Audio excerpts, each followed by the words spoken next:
Está no ar, programa Vozes do Universo. Bom dia, boa tarde, boa noite. Está no ar o 35º programa Vozes do Universo. Hoje um programa especial. Nós vamos reproduzir aqui uma entrevista que o Dr. Ernesto Bono, que é um escritor fantástico, um pesquisador, ufólogo. Essa entrevista ele deu na Rádio Pampa há alguns anos atrás, onde ele fala sobre vários aspectos, sobre suas opiniões sobre alguns assuntos. Na minha opinião, uma entrevista antológica e muito interessante. Eu gostaria que vocês ouvissem com muita atenção. Hoje nós vamos sair um pouquinho do nosso esquema normal de programa. Será um programa mais curto, mas fica a lembrança do Dr. Ernesto Bono, que agora está publicando seus livros junto lá comigo no Clube dos Autores. Dr. Ernesto Bono possui alguns livros fantásticos e é um pesquisador de muito respeito, que eu quero que vocês que conhecem vão relembrar essa entrevista. E quem não conhece vai encontrar um excepcional entrevistado. Ouça com atenção, Dr. Ernesto Bono.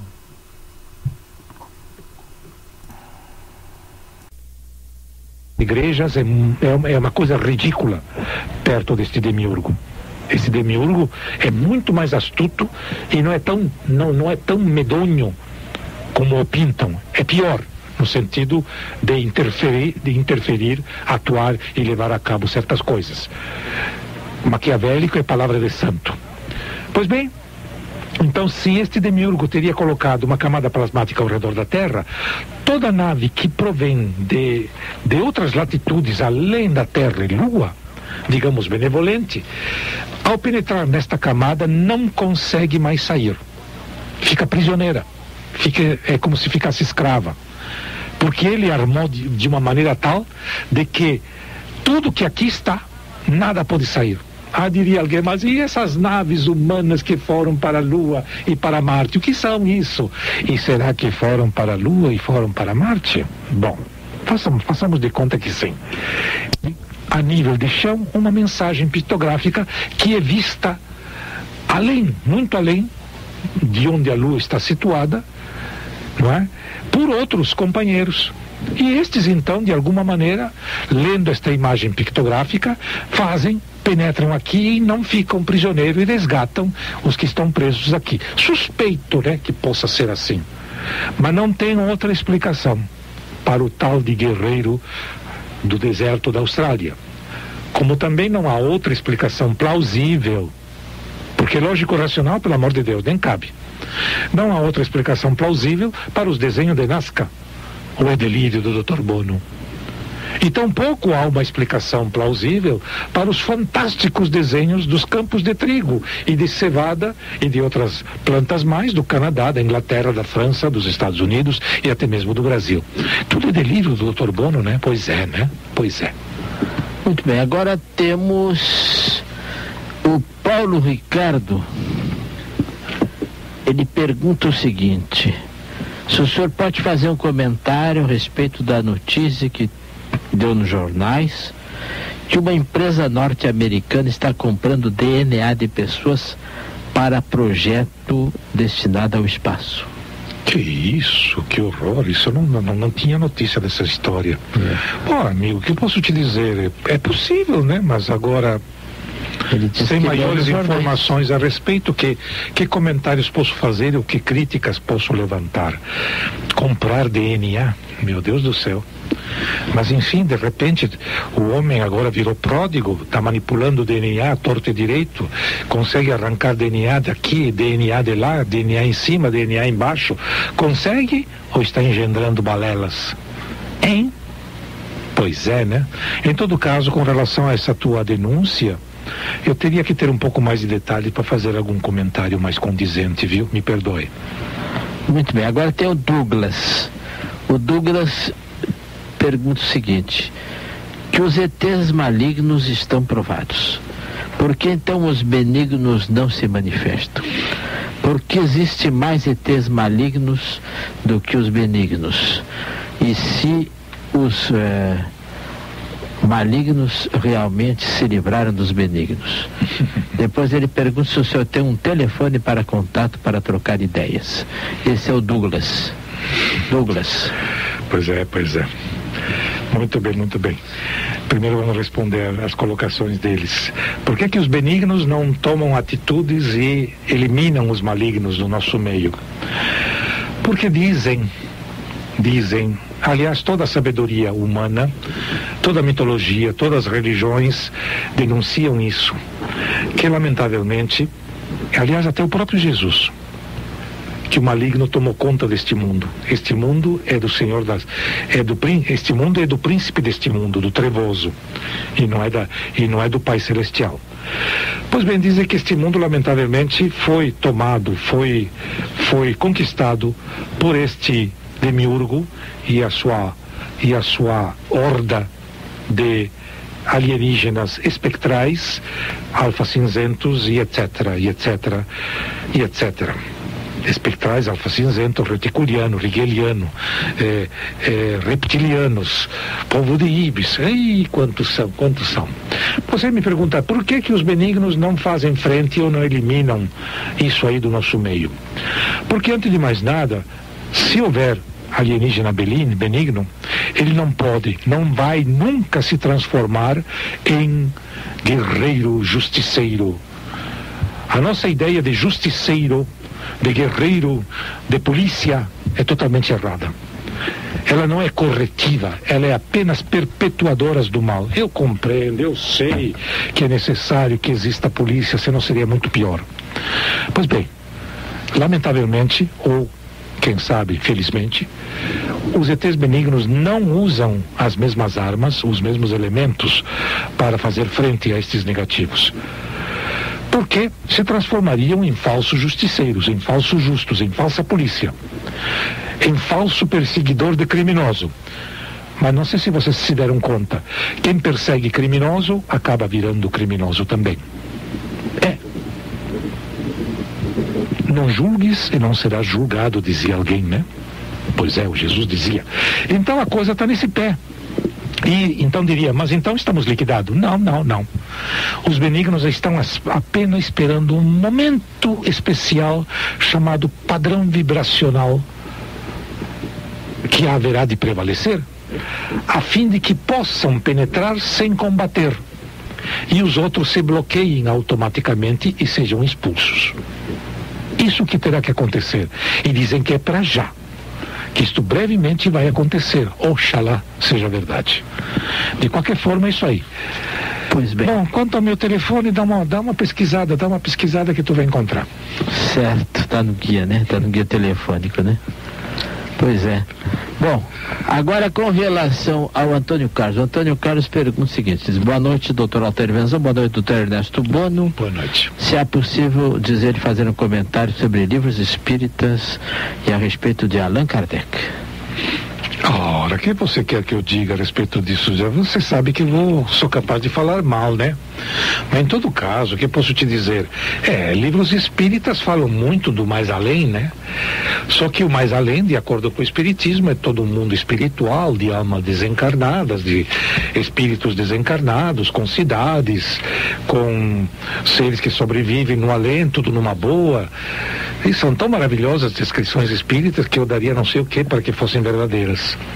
Mas, por causa da intromissão destes ETs com as suas naves ou com as suas formas de deslocamento, tudo aquilo que o espiritismo dizia ou vive dizendo ficou assim um tanto quanto comprometido, porque tudo aquilo que era atribuído a pretensos espíritos do além, mormente benevolentes e malévolos, agora é atribuído a ETs, alienígenas, entidades de outras dimensões.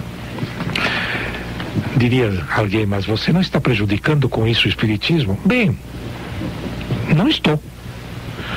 Mas suspeita-se suspeita-se que tudo aquilo que infelizmente ou felizmente o Espiritismo atribuía a espíritos de luz desencarnados, e portanto mensagem boa, construtiva, positiva, hoje possa ser visto não mais como uma mensagem boa, construtiva, positiva, e sim apenas como uma espécie de tapiação piedosa. Que horror eu dizer uma coisa dessa dos ensinos de Allan Kardec, que horror, não é mesmo? Pois é, eu não gosto de falar assim, mas suspeita-se que seja assim. E daí? O Espiritismo perde o seu valor? Não perde. Porque o fenômeno espírita é absolutamente autêntico, tanto quanto o fenômeno ufológico. Apenas a explicação, tão racional, tão espírita, tão kardecista, tão Ramatiz, tão André Luiz, tão Emmanuel, etc, poderá não ser verdadeira. Ou, por que não dizer, poderá ser absolutamente verdadeira. E vejam só, eu ouso até mesmo questionar o Espiritismo. E por que não? Porque sempre se diz amém? Porque sempre tem que se sacramentar aquilo que nos convém? Nada de mal que o Espiritismo kardecista continue tal e qual, mas por que não? Por que não começar a questionar certas entidades que se fazem presente? Mas escuta, tu é mesmo um desencarnado? O que tu é? Me dá uma prova mais condizente. Por que dizer amém? Por que baixar a cabeça? Por que temer? Não. Nós, seres encarnados, seres vivos, quem sabe sejamos bem mais importantes, ou quem sabe mais significativos, que um pobre ser humano desencarnado.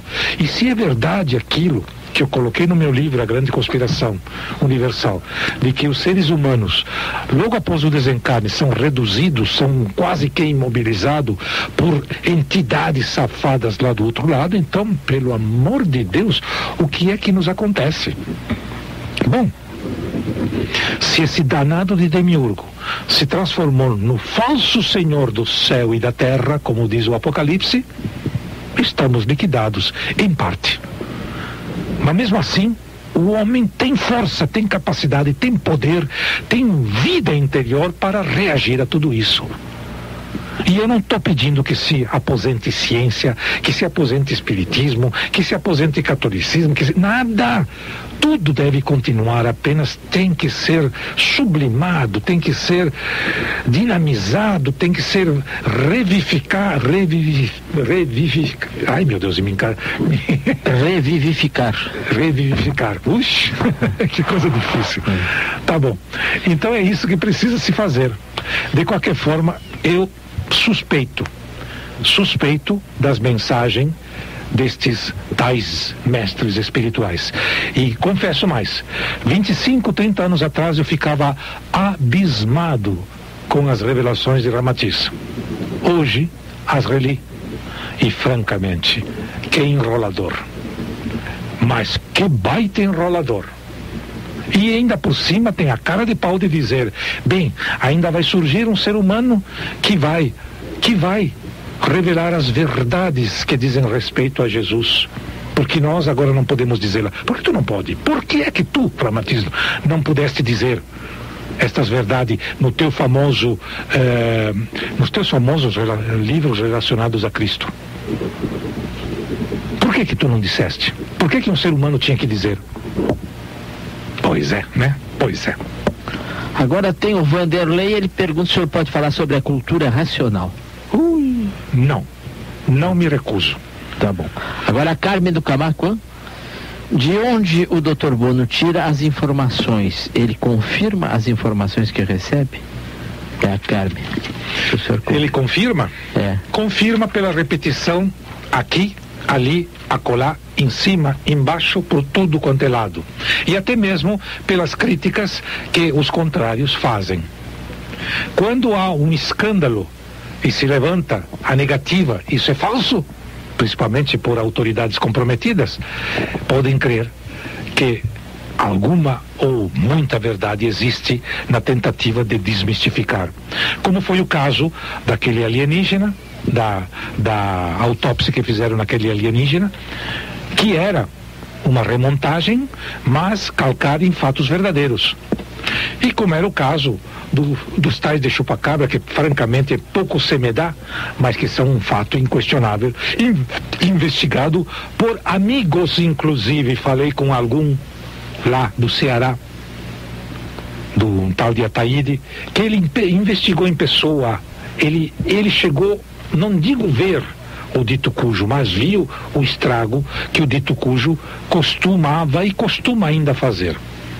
Agora, doutor Bono, tem a carta que chegou hoje do Marco Antônio, acompanhada de uma belíssima fotografia de Montevidéu para o senhor e uma de Punta del Este para mim, não é? Ele ou está no Uruguai ou andou pelo Uruguai. Bem, acontece o seguinte, ele diz com relação à alternativa 3.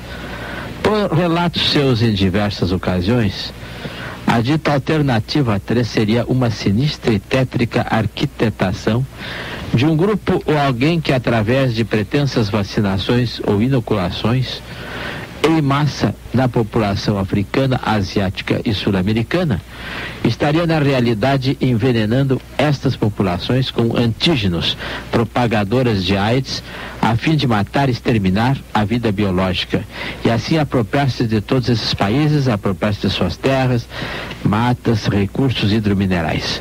Mas quem é o engendrador de toda esta mortandade? Quem teria uma mente com tamanho requinte de crueldade? Esta sua tese é plausível, pois a revista Veja, de 15 de julho de 1998, sob o título Um Futuro Sombrio, mostra o mapa da AIDS no mundo. Quase metade do continente africano está contaminado pelo dito HIV. O que está acontecendo na África, Dr. Bono?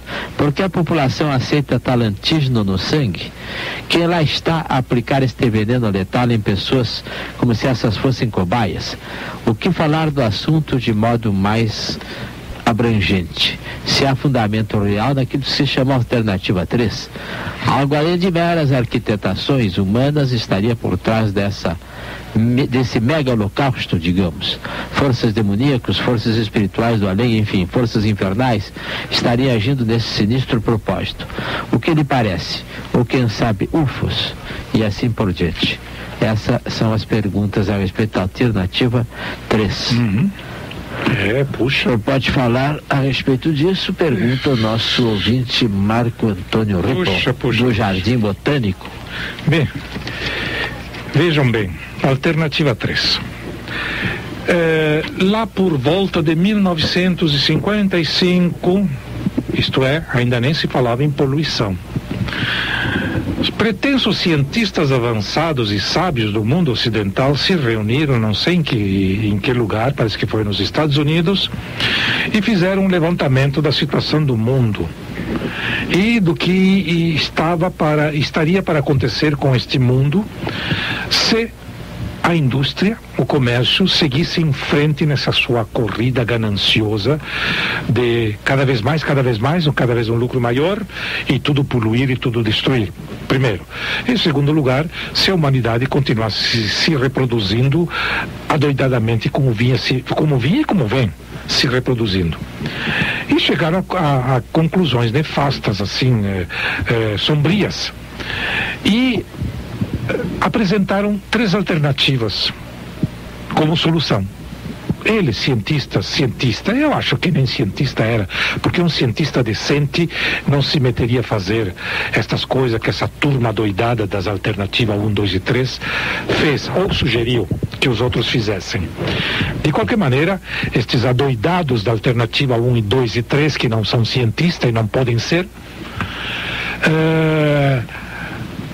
sugeriram aos poderosos dos governos norte-americanos, ingleses, canadenses, franceses, soviéticos, e principalmente aos poderosos do governo invisível que manda em todos esses governos, que se adotassem 3 alternativas para aliviar a barra, isto é, para aliviar o mundo e salvar o salvável.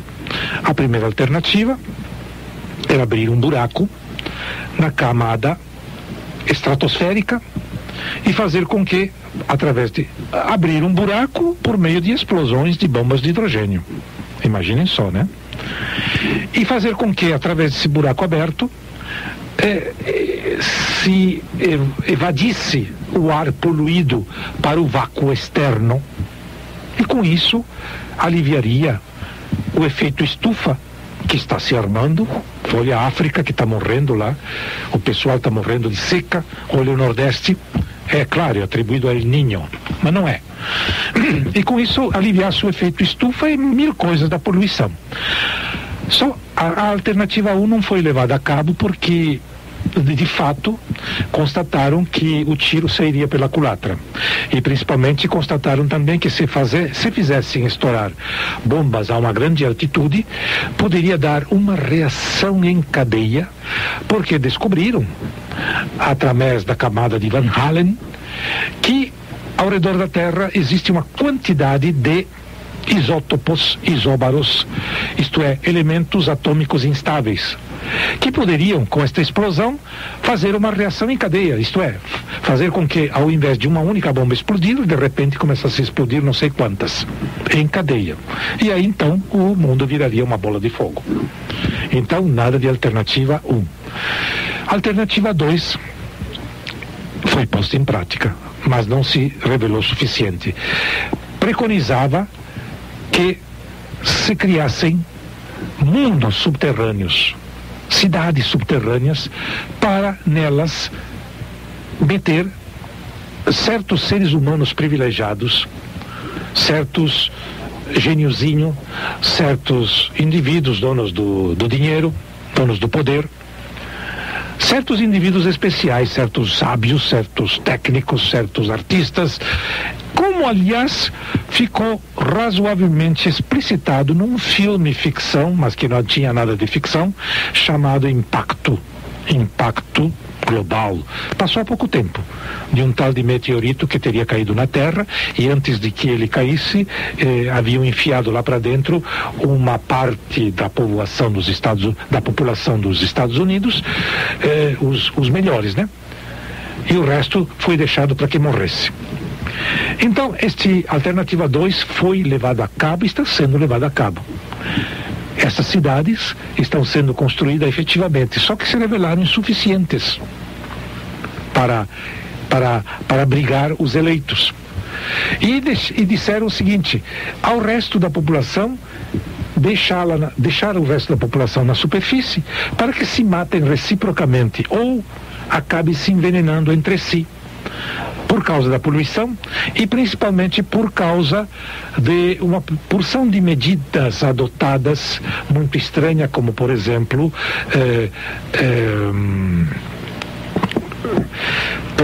transformar as mulheres em seres não reprodutivos, esterilizar me escapa as palavras, né? Esterilizar as mulheres através de comprimidos, esses comprimidos que evitam a gravidez, mas que em verdade esterilizam, espalhar por aí certas doenças, como aliás a AIDS talvez tenha sido espalhada, ou algo parecido, ou principalmente, por que não, e diga-se de passagem, como está sendo usada, utilizar os meios de comunicação para que por meio deles, através da convicção e hipnose coletiva, se espalhem pretensas doenças pensadas que depois acabam se transformando em doenças objetivas e tremendamente catastróficas e lamentáveis. Então, a alternativa 2 preconizava isso. Tudo isso foi levado à prova, em prática. E a alternativa 3 preconizava de que não havia possibilidade sequer de sobreviver em mundo subterrâneo, e que a melhor alternativa era fazer com que alguns pouquíssimos eleitos desta mesma humanidade fossem transferidos para bases subterrâneas ou mundos subterrâneos da Lua, de Marte, por que não dizer de Vênus. E para tal, então, essa alternativa 3 foi posta em prática. Você perguntaria, quem é que botou em prática estes conselhos? O governo invisível. Esta miserável minoria, mas muito pequena minoria, que constitui a antirraça humana. Estes, mandando nos governos oficiais, puseram em prática a alternativa 2 e 3. A alternativa 3 foi posta em prática porque os alienígenas nefastos aqui hospedados, já na década de 30, obsequiaram aos trevosos daqui mesmo como construir naves ou como construir plataformas. Mas para tal precisavam raptar escravos, homens escravos, técnicos, engenheiros, cientistas, para que pudessem concretizar, mas escravizados, para que pudessem concretizar este plano diabólico. Dizem que este plano diabólico foi concretizado desde 1956 e que tudo aquilo que é chamado Programa de Conquista do Espaço da NASA e da União Soviética e atualmente da Rússia e atualmente do Japão e Europa, tudo não passa de uma farsa, de uma mentira. Bom, pode haver um certo exagero nisso tudo, mas suspeita-se que a alternativa 3 foi levada a cabo. E não somente a alternativa 3, como inclusive o envenenamento da humanidade, a tentativa de aniquilar parte, 3/4 parte da humanidade tem que ser aniquilada conforme manda a alternativa 3, posta em prática por nefastos daqui mesmo e de outras latitudes. E então vejam, leiam a revista Veja e vejam o que estão fazendo com a população da África. Para que matar todos aqueles indivíduos da África? Por quê? Porque aqueles indivíduos são primitivos, mas por primitivos que sejam, estão identificados com o solo deles e estão salvaguardando, bem ou mal, salvaguardam aquela África como ela é. Mas aquela África, como o Brasil é também, a ciência moderna, estes seres nefastos descobriram que é um verdadeiro potencial fantástico de energia, porque o petróleo está acabando. E a maior energia que existe é chamada Sol. O Sol, a luz solar e o verde das plantas. E principalmente a água. E vejam só que coisa curiosa, América Latina, Brasil principalmente, e África são ricas em verde, ricas em sol e ricas em água, principalmente o Brasil. E isto aqui é uma verdadeira e fantástica indústria para o futuro. Além de serem ricos em minerais especiais. Mas aquele povinho lá da África está atrapalhando. Provavelmente o povinho da América do Sul também está atrapalhando. Então tem que dar um jeitinho. E é curioso, e onde que está morrendo mais gente de pretensa AIDS? É na África? Na Ásia, no sudoeste asiático, que é a Indonésia, aquelas partes que tem uma população imensa e tem uma miséria enorme, e a América Latina, Brasil, e etc, etc, etc. Então, não está sendo levada à prática a alternativa 3? Não? Olhem a privatização que aconteceu ontem. Aquilo é apenas ganancioso comprando o nosso tesouro mais fantástico que existe? Não. Aquilo é uma típica manobra destes danados miseráveis que se fazem passar por ganancioso. Bem, chega, né? Muito bem. Doutor Ernesto Bono, nós acabamos de receber aqui um fax da nossa ouvinte Lia, que muito nos sensibiliza. Seu programa não irá acontecer nos próximos 2 meses, doutor Altair Venzon. Gostaria que o senhor soubesse que vou sentir muita falta. Esse seu programa, especialmente nas terças e quintas-feiras, é o que há de melhor no rádio. Creio que no Brasil inteiro não existe nada igual. Aliás, tenho certeza. Dr. Venzon, pelo seu discernimento, eu escolher um homem do gabarito do Dr. Ernesto Bono para participar do seu programa, e pela maneira gentil e educada como responde aos seus ouvintes, disse ela que vai sentir muito, portanto, a falta do programa. Mas eu gostaria de dizer ali o seguinte: realmente essa ausência é temporária, transitória, né? Porque é só até depois das nossas eleições. E o doutor Bono, como é médico e como também fala em matéria de comportamento, e como ele já tem participado das entrevistas gravadas com o Alfredo Bergman, né?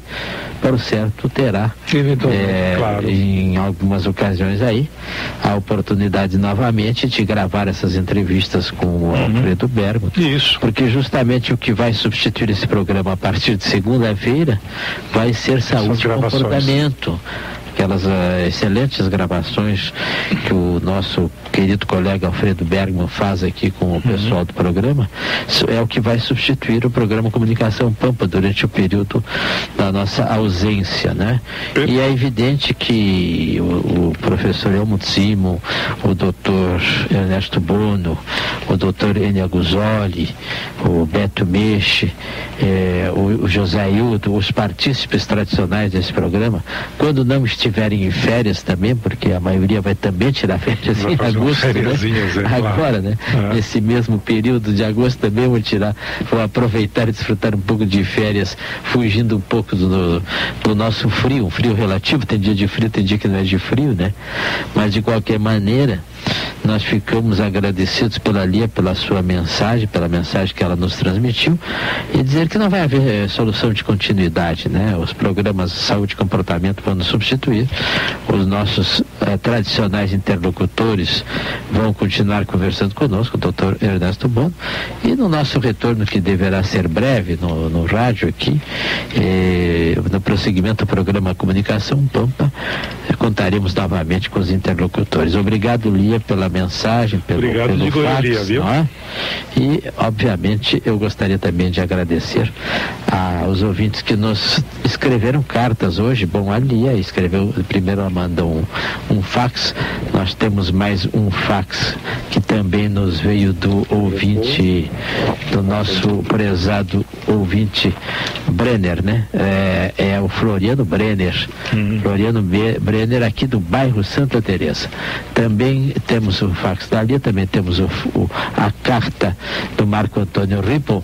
Gostaria de agradecer ao Ripple também aquela belíssima foto que mandou de lá de Punta del Este, e para o Dr. Bono de Montevidéu. Gostaríamos de agradecer também aos partícipes do nosso programa, que foram, na noite de hoje, o Carlos da Cidade Baixa, o Gerson, o Fernando da Glória, o Vanderlei, a Carmen, o Paulo Ricardo, o Douglas, o Antônio Carlos, no total de mais 8 ouvintes. Então nós tivemos aí, além do comentário das cartas do Fogaça, da carta do João da Silva e da carta do Marco Antônio, né? Então são 5 cartas, 2 fax e 8 ouvintes, né? Puxa, então bastante, no total, né? Exatamente, no total de 15 pessoas que tiveram a participação direta ou indireta no programa na noite de hoje. Ao doutor Ernesto Bono, gostaria de agradecer-lhe uma boa viagem, um bom retorno, e após as férias contamos aí com a sua presença e a sua participação no nosso programa. Muito obrigado. Obrigado, doutor Ernesto Bono. Obrigado ao público ouvinte. Rádio Pampa, 24 horas. Saúde. Muito bem, essa é uma palhinha, um pouquinho só do que pensa o Dr. Ernesto Bono, que está com 10 livros lá no Clube de Autores. Olha só: Transmutar esse falso mundo, Kundalini, o fogo espiritual, a farsa dos meios de conhecimento, o ladrão e salteador da mente humana, as bases inconsistentes da medicina, será que a ciência nos engana? Uma revolução quântica, ciência, a magia logificada, filosofia e sabedoria de Jesus. Vale a pena vocês que gostaram de ouvir aqui as ideias revolucionárias do Dr. Bono, dar uma olhada em seus livros também. Tá ok?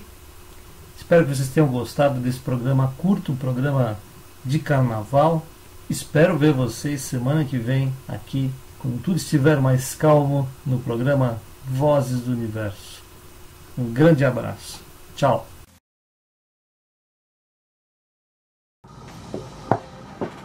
Não é por nada, gente. Olha isso aqui. Olha que lindo isso aqui. Não é lindo? Mas não é só lindo, porque ele tem todas as pedras, tem lá o ferro, cristais, quer dizer, está tudo, olha só, está tudo interligado para que funcione como um orgonite tradicional da melhor maneira possível e que embeleze a sua casa, a sua mesa, o quarto das crianças, o seu escritório, enfim. E o máximo é que ele está energizado com o raio azul uraniano. Então, eu acho assim, se no meu tempo tivessem todas essas coisas, porque não tinha, a gente tinha que se virar como dava, né? Mas hoje você tem orgonites de túnia, super bem feitos, super bem acabados, num custo legal que você possa comprar e ter aí na sua casa, tá bom? É isso aí. Vamos em frente.